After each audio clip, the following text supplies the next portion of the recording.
En el nombre de Jesús, en esta tarde quiero que ustedes lleven esta primera clase de introducción y primera parte del estudio de Gálatas.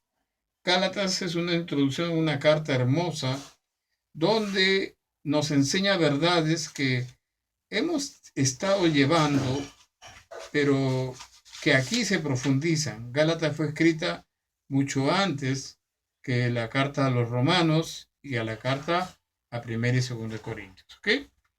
Ahora, para nosotros en la historia del cristianismo, la carta de Gálatas es de tanta importancia que el reformador eh, Martín Lutero lo toma como la carta magna, o sea, como la constitución del Evangelio en defensa, porque dice que con esta carta puede defender el Evangelio de Jesucristo en cualquier lugar.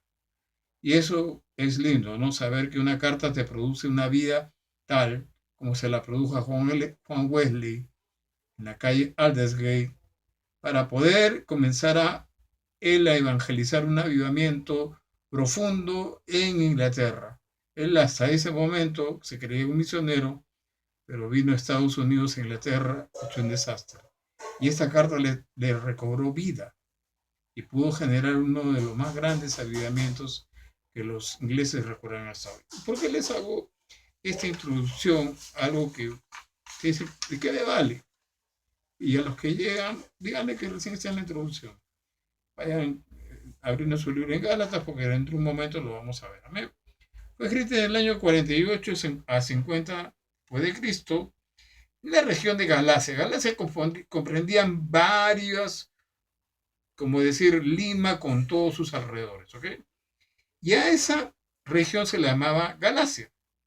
Ahora, Pablo va a tocar las iglesias que él había fundado en Galacia, pero ya no las toca como cuerpo, las toca como iglesia y las toca en el sentido como iglesia local, defendiendo la doctrina que había ingresado a esa iglesia local. Entonces, cuando Pablo comienza a tocar esto, eh, él se da cuenta de que el enemigo siempre estaba detrás de todo esto, desde que él inició su ministerio, ¿ok? Haciéndole daño, por supuesto. Gálatas viene de origen francés, que quiere decir, y también alemán, que quiere decir, los franceses, galos, los celtas, alemanes, siempre tienen que saber a quién predican. Ustedes no pueden predicarle, yo miro a los pajaritos y bueno, me parece que esto es bonito. No, siempre uno tiene que saber a quién predica. Un momentito, ¿eh? Y Pablo nos da la enseñanza.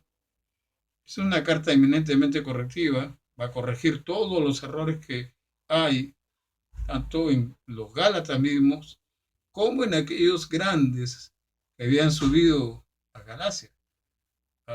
Vamos a ver a Pedro ahí. Trata realmente el tema, la justificación por la fe. Ya leí lo que era esa carta magna, donde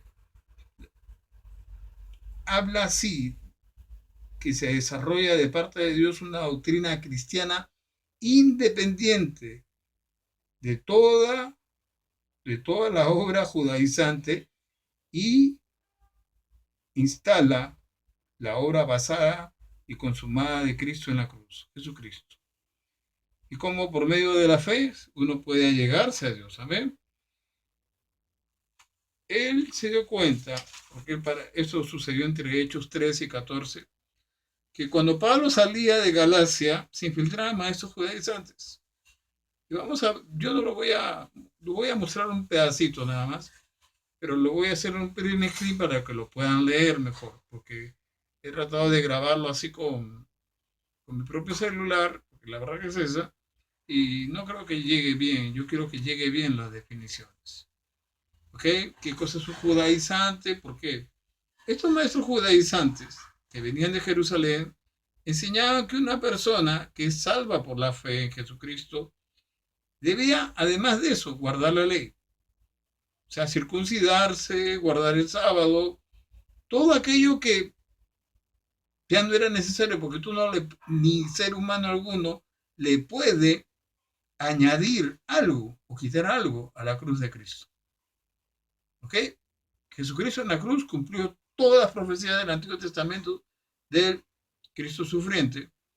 Ahora, si por la fe no aceptas esto, ¿en qué estás? Tomando 2 Corintios capítulo 16. ¿No? Pruébense la fe, si están en la fe. Ahora, vamos a ver términos, por supuesto, por eso que el papelógrafo no le puso quiero avanzar más bien con el desarrollo de la carta. ¿Ven? Aparte del bosquejo, vamos a ver qué cosa es un judaizante, qué cosa es la gracia, qué cosa es la justificación por la fe. Y este comentario a las cartas de Gálatas habla cómo la gracia es una forma de vida y además es un camino a la vida. Es el destino que la vida de Dios nos ha trazado. Y no solo dice que el pecador es salvo por gracia y por la fe, sino que el pecador salvado vive por gracia de Dios. Entonces, vamos entrando.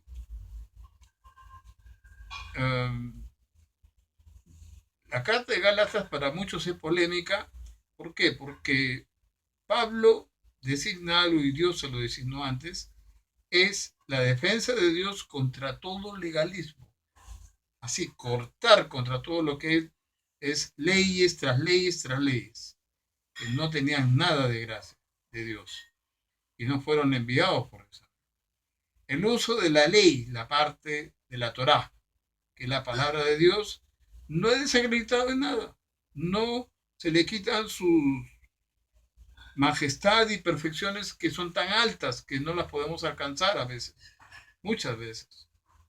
¿Por qué? Porque Dios las puso para que le vaya bien al pueblo de Israel, pero ellos los trastornaron, ¿ok? Los pervirtieron, como bien vamos a ver más adelante. Sin embargo, esas mismas cualidades que tenía la ley, como dice Pablo, dice, la ley en sí es buena, pero para que llegue a justificarse por esa ruta, no podía. No podía prestar 1000 holocaustos como lo hizo Salomón. No. Sin embargo, Dios había trazado un camino que toma lo más extraño que había pasado, ¿no? Sin validar la ley, toma el camino del sacrificio, afianzando en la persona de Cristo la fe en Él. Tanto en la cruz, por más que hayan corrido sus discípulos, y en su resurrección. ¿Ven? Y la justificación por la fe está basada en la obra consumada en Cristo. Nada más. Yo creo que hasta ahí estamos bien. En Gálatas, voy a decir, Dios va a defender el Evangelio de Jesucristo a través de Pablo. Desarrolla la carta. Salutación, un saludo vamos a leer la carta de Gálatas, ¿ok? Gálatas 1, si me permite, Gálatas 1, dice Pablo apóstol, no de hombres ni por hombres, sino por Jesucristo y por Dios, el Padre que lo resucitó de los muertos. Gálatas 1, vamos a ver en esta primera salutación que abarca el capítulo 1 de Gálatas, del versículo 1 al 5. Amén. El énfasis es la fe en Jesucristo. Amén. El justo por la fe vivirá. Pero en Gálatas 1:1, Pablo defiende su apostolado. ¿Por qué? Porque la palabra apóstol significa apostelo. Y la palabra apostelo significa enviado, mensajero. Hay dos tipos para mí, de apóstoles, ¿ok? Los apóstoles de Cordero, quienes anduvieron con Jesús, incluido Matías, en Hechos 1, que fue unido al grupo de los 11. O sea, le llamaban por eso el grupo de los 12. Y después los apóstoles, caso Pablo, que ponen doctrina inspirada por el Espíritu Santo para guiar, moldear la vida del cristiano a imagen y semejanza de su Salvador, que era Jesucristo. ¿Qué es Jesucristo? Entonces, Pablo fue puesto por mano misma de Cristo en ese camino del apostolado. ¿Ok? Eso lo vemos en Hechos 9, 15 y 16. Y por la iglesia de Antioquía que lo levanta por el Espíritu Santo lo levanta a Pablo y a Bernabé en Hechos 13, el 1 al 3. Todo esto tiene un sentido muy claro cuando leamos la carta. ¿Ven? Vamos desarrollando. Gálatas 1:2. La iglesia local es la mira. Como dije en un principio, la iglesia local está siendo atacada por los judaizantes. Y aquí sí me voy a detener y voy a tratar de que ustedes vean un poquito más de lo que está muy lejos, que es el papelógrafo, ¿no? Donde dice que es un judaizante, yo lo voy a leer. De lo que es ver un judaizante, y lo quería que lo vean, pero lo voy a poner completo para que se entienda mucho mejor y puedan ustedes estudiarlo bonito, ¿no? Yo lo voy a ir explicando un momento. Bueno, ya vieron el papelógrafo, ya vimos. Ahora les doy la definición de qué cosa es un judaizante. El judaizante usaba la ley oral. ¿Qué significa la ley oral? La ley oral es aquella que es el Talmud, no es la Torá. Y quiero que no se me confundan con eso, ¿ok? Estamos en Gálatas capítulo 1, versículo 2. ¿Ok? ¿Por qué el término judaizante? Eh, judaizante significa que ellos judaizaban, o sea, añadían a la fe ya en Cristo, gente conversa, ¿ok? A casi obligarlos a llevar, además de la cruz de Cristo y el Evangelio de Jesucristo, hacerlos llevar toda la ley mosaica, aparentemente, pero era la ley de los que Jesús condenaba. Esto está en Marcos 7, 8, 9, era la tradición de los ancianos, era la tradición oral judía, ¿ok? Que va llevándote de un libro hacia otro libro, que no es bíblico. El Talmud te lleva a la Misna y la Misna te lleva a la Gemara. Punto, se acabó. El Talmud nuevamente acaba en la Cábala, en el sentido oculto y místico de lo que los judaizantes enseñaban. Ahora, estas tradiciones, leyes judías, costumbres, narraciones y todo, se infiltraban en la iglesia. Eran novedad, porque como le dije, esperaban que salga Pablo de Galacia y ellos entraban. Entonces, a diferencia natural se define por parte de Dios. Dios le entrega a Moisés le hace escribir los 5 primeros libros inspirados por Dios mismo para que Israel cobre la vida, la orientación, la enseñanza, la instrucción de lo que Dios quería que hagan y vivan en el desierto hasta que lleguen a Canaán. Preguntas. Claro, una pregunta bien clara es, ¿salvará al hombre esto? Uno, circuncidarse el sábado. Circuncidarse el sábado, guardar el sábado, realizar los ritos que acabo de mencionar, mandamientos judaizantes del Talmud. ¿Ok? Ahora, el circuncidarse significaba la identificación con Dios y el pueblo de Israel, nada más. Punto. No dice, tú eres salvo por haberte circuncidado, no, para nada. ¿Ok? Y todo esto sucede en el versículo 2. Ahora vamos hacia el versículo 3 de Gálatas. Ahí viene algo bonito, ¿ok? Quiero que se interesen mucho en cada punto que estoy tratando de desarrollar. Si alguna cosa ustedes quieren entender más, me preguntan, porque yo voy a hacer que este papelógrafo esté debajo de este video, ¿ok? En Gálatas 1, 2 dice, vimos cómo la iglesia local es tratada por el enemigo, infiltrándose en cosas que Dios había levantado y Dios mismo la cuida, que es la iglesia de Cristo, ¿ok? Ya que los líderes no habían tomado la autoridad para hacerlo, ¿ok? Ahora, el versículo 3 termina el saludo clásico de Pablo con una palabra, con una frase que nos va a centrar en lo que viene en el versículo 4. Saludo clásico de Pablo y de nuestro Señor Jesucristo. Ahora, en el versículo 4 dice, el cual se dio a sí mismo por nuestros pecados, y yo uno, y de nuestro Señor Jesucristo, el cual se dio a sí mismo por nuestros pecados. Y no hay hombre alguno que haya podido realizar lo que Jesucristo realizó en la cruz. Ese sacrificio es único. Y Jesús mismo se dio a sí mismo por nuestros pecados. Tengo mi vida para ponerle y tengo mi vida para dejarla, dijo un centurión. Ahora, y a través de Jesucristo, en el mismo versículo 4 dice, para librarnos del presente siglo malo.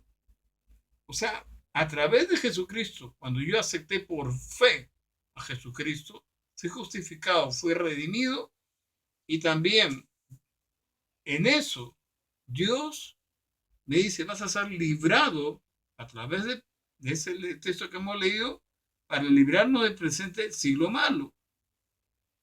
¿Y esto cómo? Esto significa cuando Jesús, Cristo, en la cruz, toma mi lugar. Eso se llama sustitución. Yo el pecador por el inocente. Y se ocurren dos cosas. Ocurre que yo soy redimido. Él con su muerte en la cruz compra mi salvación y compra también, por decir un término legal, mi libertad. Ya no soy más esclavo. Soy libre en el Señor Jesucristo. Amén.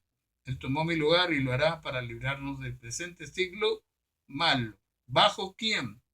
Todo esto Jesús lo hizo bajo voluntad de Dios, que nos libra del pecado y nos da vida en victoria. Juan 3, 16, 17. Hemos leído millones de veces. ¿Okay? De tal manera amó Dios al mundo que envió a su Hijo.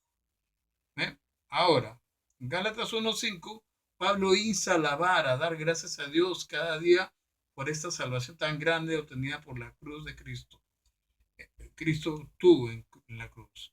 Ahora viene la segunda parte. Vamos, porque este primer episodio de Gálatas lo vamos a dividir de Gálatas 1, versículo 1 al 10. ¿Ok? Estamos cerrando el versículo 5, Gálatas 1, 5. Ahora vamos a entrar a Gálatas 6 al 10. Lo más rápido posible, porque casi no tengo batería.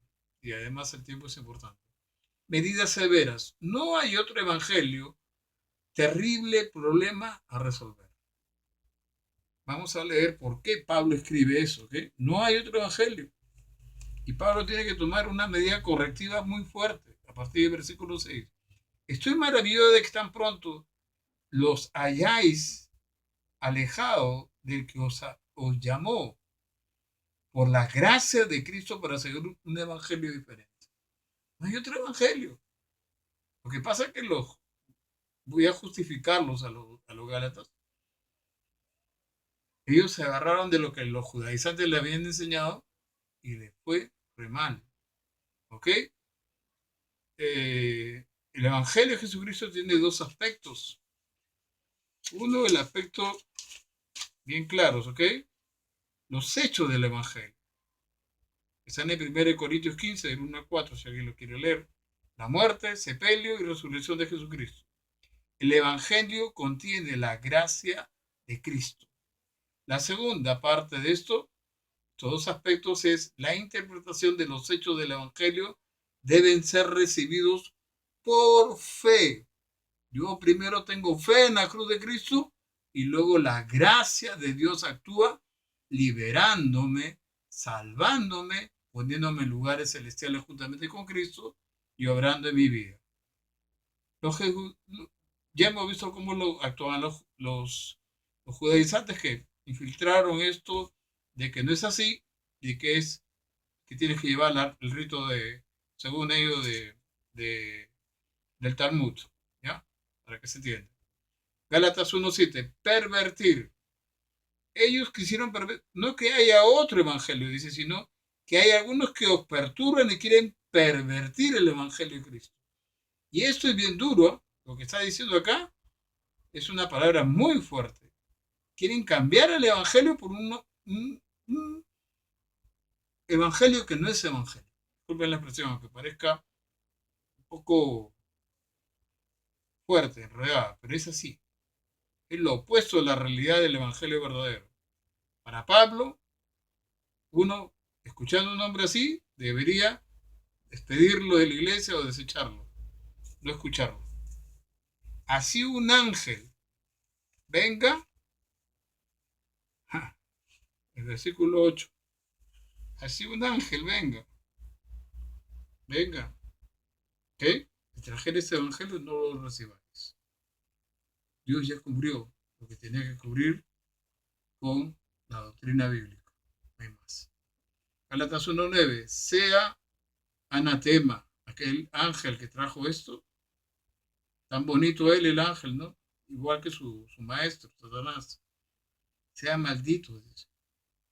Los judaizantes no negaron los hechos del evangelio. El diablo conoce la palabra del Señor, pero tiembla. Santiago, ¿okay? Que leer el libro de Santiago. Sino los que los perturban a ustedes. Y llenar el evangelio de malagracia es todo un enredo, que nadie lo puede llevar. Añadirle más leyes a las personas no es bueno. En Gálatas 1:10, el evangelio de gracia de Dios, terminando esta parte ya, la gracia de Dios es el evangelio que el pecador, sin querer lo voy a decir, lo voy a repetir. El evangelio y la gracia de Dios es el evangelio que el pecador más odia. No es por casualidad que lo dije, sino que es una verdad. Porque detesta no hacer nada. No hacer nada y lo único que tiene es que por fe andar, como hemos visto en Habacuc, como hemos visto en Hebreos, como hemos visto en Romanos, ¿ok? El justo por su fe vivirá. No dice por hacer las obras de... No. Dios ha preparado buenas obras que debemos andar, sí. Pero la gracia de Dios actuando en nosotros y guiándonos en el Espíritu de Dios, en el Espíritu Santo. Nos acercan a Dios en humildad y en comunión para decirle qué debo hacer, papá. Spurgeon dijo, no es por el gozo de Cristo que tú eres salvo, es por Cristo mismo. No es por la esperanza en Cristo que tú eres salvo, sino por Cristo mismo. No es ni siquiera por la fe en Cristo, aunque ese es el medio por el cual Dios te va a salvar, tu fe. Es por la sangre, realmente es por la sangre y mérito de Cristo en la cruz. Espero que este primer capítulo se haya entendido y podernos ver en otro momento. Quiero sacarle print screen a lo que está atrás para que lo tengan, lo puedan leer y cualquier pregunta para servirle. Mis oraciones en un tiempo tan difícil. Estoy corriendo porque el tiempo aquí en Facebook es muy, muy tirano, ¿ok? Hasta pronto. Hasta la próxima semana. Le bendiciones a Cristo. Amén. Dios lo bendiga.